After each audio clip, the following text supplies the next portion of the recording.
اعوذ باللہ من الشیطان الرجیم بسم اللہ الرحمن الرحیم۔ آج کا موضوع ہمارا ہوا ہے۔ ہوا کے متعلق آج ہم جانکاری حاصل کریں گے۔ جب ہم سانس لیتے ہیں تو ناک اور منہ کے ذریعے ہوا ہمارے پھیپھڑوں میں داخل ہو جاتی ہے۔ یہ شاہ نوان نشتے تو اس کی چیز سائن شوشن بات یہ ہوا کو ہم دیکھ نہیں سکتے لیکن محسوس ضرور کر سکتے ہیں۔ ہوا چھڑے ہیکان وچھت کی تو محسوس ہیکان کرت۔ اگر آپ فٹ بال کھیلتے ہوں تو آپ کو معلوم ہوگا کہ فٹ بال میں پمپس ہوا بھرنے کی ضرورت پڑتی ہے۔ اگر تو فٹ بال گندان یا والی بال گندان ہوا بھران پمپ سے۔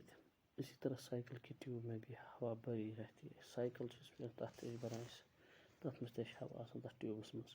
کیا آپ نے کبھی سوچا کہ ہوا کیا چیز ہے؟ تو سوچمت یہ ہوا کیا چیز ہے؟ ہوا کئی اجزاء کا امیز ہے۔ ہوا واریاہ چیزن کس اجزاء ہند اہمیز آکسیجن نائٹروجن اس کے دو اہم جز ہیں۔ آکسیجن تو نائٹروجن امیک اہم جز۔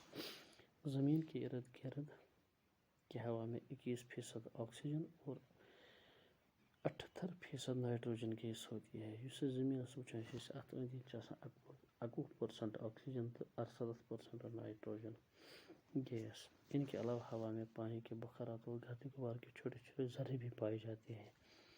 ام علاوہ وچان ہوس مجھ آب قطرہ تو بیٚیہِ گرد شرد امیک لکٹ لکٹ ذرہ۔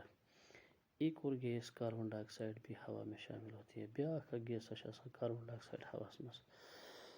البتہ اس کی مقدار بہت کم ہوتی ہے۔ امچ مقدار کم۔ آکسیجن زندہ رہنے کے لیے سب سے زیادہ ضروری ہے۔ آکسیجن زندہ روزنے خطرہ صرف زیادہ ضروری۔ سانس لیتے وقت یہ گیس پھیپھڑوں میں پہنچ کر خون میں جذب ہو جاتی ہے اور خون کی گردش سے یہ آکسیجن ہمارے جسم کے ہر حصے تک پہنچ جاتی ہے۔ یل شاہ نوان یہ واتان اندر تو گھان سانس شوشس مز تم پتہ گھان خونس مز جذب پتہ گردش کران تو یہ واتان جسم کس ہر أکس حصس مز۔ آکسیجن ہمارے جسم میں غذا کو بدن کا جز بناتی ہے۔ آکسیجن جسم مز غذا سانہ بدن جسم جز بناوان۔ یہ ہمارے جسم میں گرمی پیدا کرتی ہے۔ یہ سانس جسم میں گرمی پودہ کران۔ یہ ہمارے جسم میں روزانہ تقریباً 1 کلو گرام آکسیجن جذب ہوتی ہے۔ سانس جسم میں روزانہ تقریباً 1 کلو آکسیجن جذب گژھان۔ آکسیجن کی ایک خاصیت یہ ہے کہ یہ خود نہیں جلتی لیکن چیزوں کو جلنے میں مدد دیتی ہے۔ آکسیجن کی خاص کام دزنس مز مدد کران۔